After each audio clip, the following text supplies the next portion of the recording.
The Weems Empire.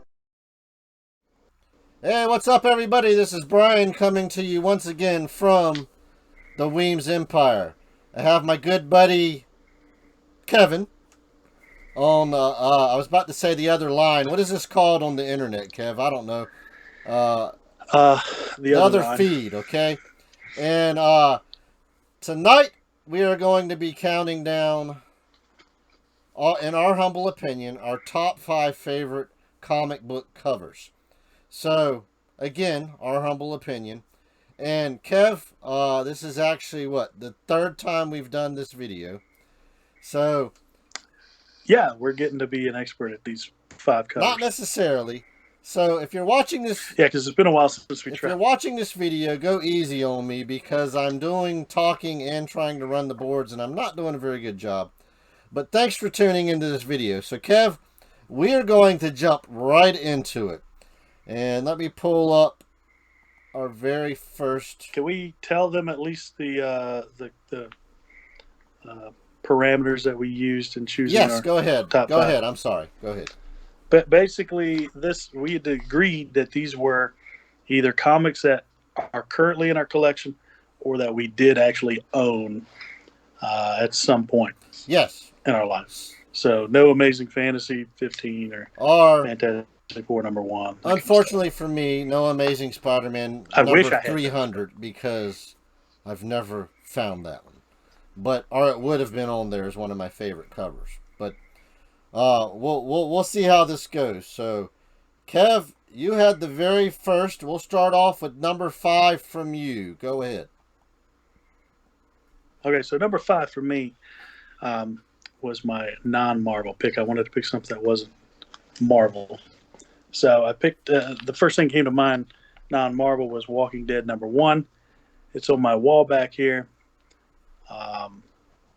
This is from October 2003. The artist was Tony Moore. Tony Moore is one of my favorite comic book artists of all time. Um, he did a great job. And what I like about the cover itself is um, Tony does a good job of kind of showing us in the cover what the series is going to be about. And if you've watched the TV show or read the comics, you know it's not exactly about the zombies. They're more of a backdrop. It's more about the characters and the people in it. So you've got Rick Grimes in front of the window, and then the zombies are just you see them in the reflection of the broken glass in the storefront. So I think it's a really cool, you know, really cool symbolism that he's got going there. So that's my number 5, Walking Dead #1. So I remember seeing this in the comic book store when it first came out, and missed a golden opportunity there. I could have bought probably like 10 issues. And I just remember thinking, who in the world would want to read a comic about zombies? And boy, was I wrong. So that's why the Weems Empire will never be a show about speculating in the comic book market. Because I was really wrong. And but to be honest with you, this just really isn't my type of comic. But I understand you're a zombie guy, so I understand why this made your list. Absolutely. All right, so let me see. Now that I tried to do this in the wrong order, let me go to my next one. All right, my number 5, believe it or not, is a DC comic, which I have 2 DC comics in my top 5. So, being a Marvel guy, that was a little difficult for me. And Kev, one of the challenges to this top 5 thing was I had to realize that some of my favorite covers weren't necessarily my favorite titles.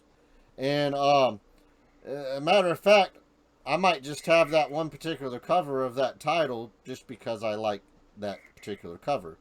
And, yeah, same. So, my number 5 right here is He-Man and the Masters of the Universe number 3 by DC Comics, November of 2012. So, here's what I like about this cover. When I got into this title, to me, this was more of like a adult version of He-Man, even though it's still, appropriate. But I love the layers here. you have He-Man on top on this little makeshift looking boat or canoe or whatever you want to call it. And then underneath you see the monsters coming up and Merman coming up after him. And I just love the depth. I love the coloring underneath. And you can tell that you're looking at two different dimensions, so to speak, above the water and under the water. And I remember when I bought this issue, it really really caught my eye. So that's why it is my number 5 on the list. Little known trivia: Merman is my favorite He-Man villain. Really? Just FYI. I know you probably didn't know that. No, I did not know Just a that. little trivia. All right, so what we're going to do now, Kev, telling the viewers, since I messed up and I let you go first, I'm going to do my number 4 because that's the order I have them in, okay? My bad. Go for it. All right, so Brian's number 4 is Batman 423. Little backstory. This is a good pick. Little backstory on this. I went to the mall one day in probably like 1990, 91, all by myself, walking through KB Toys, and I just had to buy some comics. So I found like a multi-pack of DC Comics. And this one was actually in the middle, so I did not know it was in there until I opened this.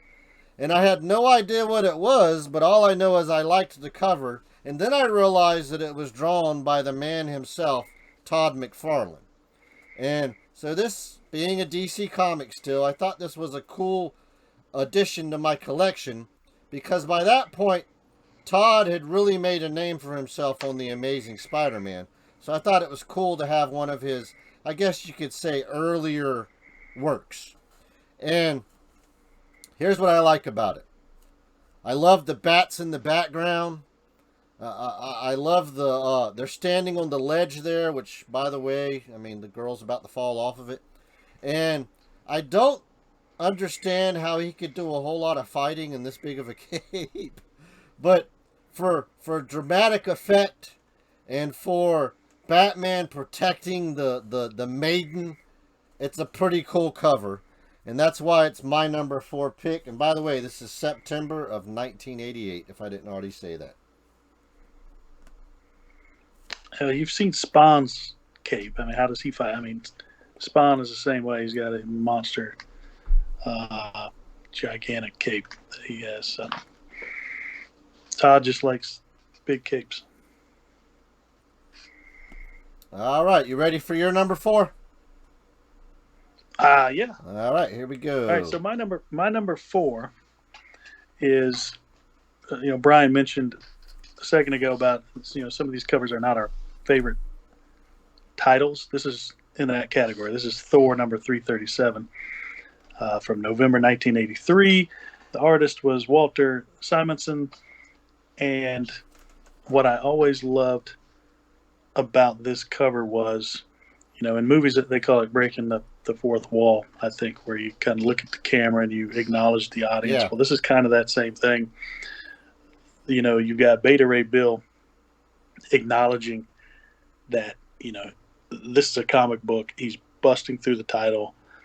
And pieces are going everywhere. I love that effect. I'm kind of a sucker for it. And Beta Ray Bill, this is his first appearance. I believe it is, yes. Yeah. So just one that always sticks out. Thor was an okay title. I enjoyed it, but it was not one of my favorites. But I love this cover, Thor number 337. So the only thing I have to add to this one is I had this particular issue. I got in a huge collection I bought from a gentleman, and I traded this away to Lone Star Comics, or my comic shop online, and I think I got a pretty good credit for it. I can't remember how much it was, but I was pleased with what they gave me, and this was probably about 8 years ago. So, which I'm sure they're even more pleased now because it's probably worth a whole lot more. Yeah, I don't remember what it was, but I remember looking it up when we were doing this, and it's pretty pricey. All right, going on to, what are we on? We're on my number 3 now. So my number 3 pick is going to be Fantastic Four number 528, July of 2005. Real quick, here's what I like about it. It's the Thing. It's Ben Grimm himself. I've always loved through the years the different takes on the different artists that draw the Thing. All of them seem to draw his little rock pattern a little different. And in this particular cover, I just love the way he looked. He's got on the top hat. He's kind of pimped out. Looks like he's going out on the town or something. And I remember when I bought this issue, and I just thought this cover was so cool. Even though I don't remember what it was about, because it's been years since I read it. But when I said we were going to do the top 5, this was one of the covers that automatically popped in my head. So that is my number 3, Fantastic Four number 528. Yeah, he does not look like it's clobbering time in that issue, but I do love the Thing. It's pimping time. So it's a cool, yeah. All right, on the Cavs number 3 now. Let me see if. All right, so Go ahead. My number 3 is something that I'm surprised I've got this on here, not Brian, Yeah. but it's Web of Spider-Man number 32 from November 1987. Awesome cover. By probably my favorite comic book artist of all time, Mike Zeck. I just love his covers. So this is from Kraven's Last Hunt storyline, and that went through the different Spider-Man titles. Yes, very good story. Back in the 80s. This one was the best of all of them. And frankly, is probably one of my favorites. It's obviously one of my favorite covers, but of all the Spider-Mans, this is one of those covers that stands out above all the great Spider-Man covers out there. Him coming out from the grave, you really kind of wonder when you're looking at this cover, like what has happened? Yes. Is he dead? Is he coming back from the dead, or did he get buried alive? What is going on? The rain coming down on the gravestone, just an amazing cover by Mike Zeck, one of my favorites of his. And it's hard to pick from my Mike Zeck covers, but this is one of the great ones. What do you think about it? I love how the water is puddling up. Just something about that effect. Yeah. Not only is he coming out of the ground, but the water's kind of accumulating in a puddle right there where he's coming up. And what I like about this is I feel like this cover, apart from the logo and the font and everything, I feel like it just has like black, white, gray, and maybe some blue in it, and that's all the coloring it has. And I love kind of a bleak cover. Very bleak cover. So very good pick, and yeah, you're right. I'm surprised I didn't have one of these in there.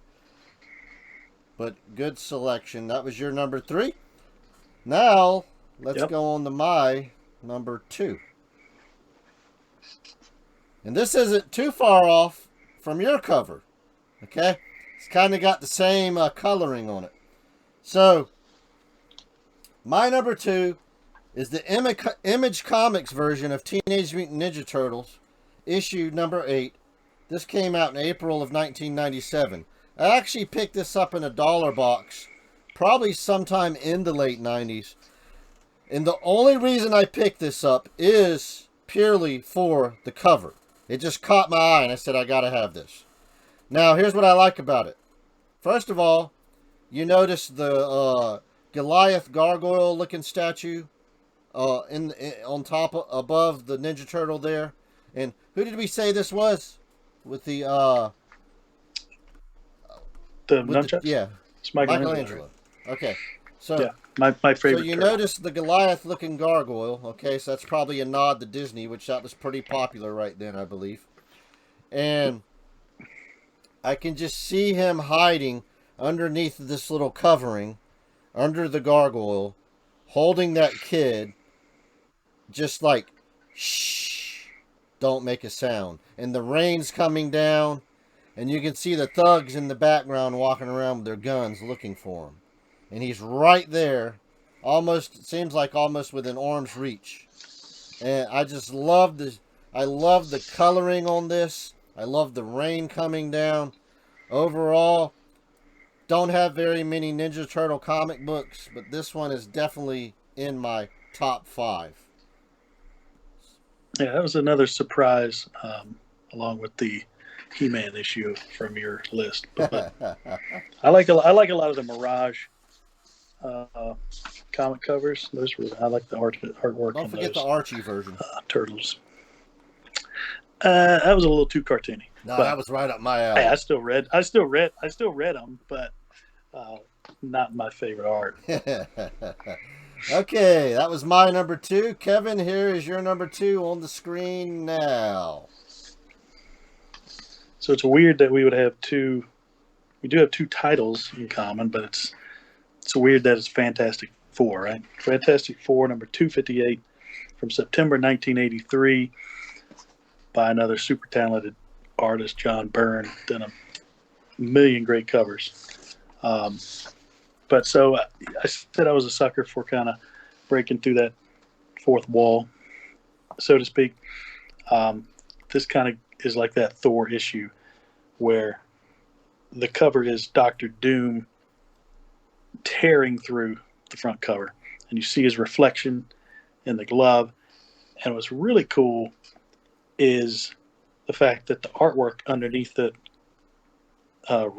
tears, is the actual artwork. You know, when you open that front cover and look at it, that always, I always loved this cover. It blew me away. I was like, oh, this is so cool. It's actually the artwork on the front when page. it comes to like computers and modern comics, you wouldn't think that would be too hard. But to think back then doing that and getting the artwork to match up just right, man, that's kind of hard to imagine how they would do that. Yeah, I don't know how. It would be interesting to see to learn how he did that, how he came up with that. But yeah, you're right. Today it'd be super easy, but back then it was probably a lot more challenging. All right, here's what I like about this issue. But were you done? Okay. Yeah. Here's what I like about this: the reflection in his glove, or his gauntlet, or whatever you call that, right there. Mm-hmm. That's the added touch that really. That's my favorite part about this cover. Sends it home. And good selection for number 2, Kevin. Now we're getting ready to hit our number 1s. So my number 1, again, in my humble opinion to all our viewers, my number 1 is Marvel's number 0, August of 1994, by Alex Ross. So I remember when this particular title was being solicited and advertised. And this guy's artwork just blew me away. I'm pretty sure this is the first time I was introduced to his work.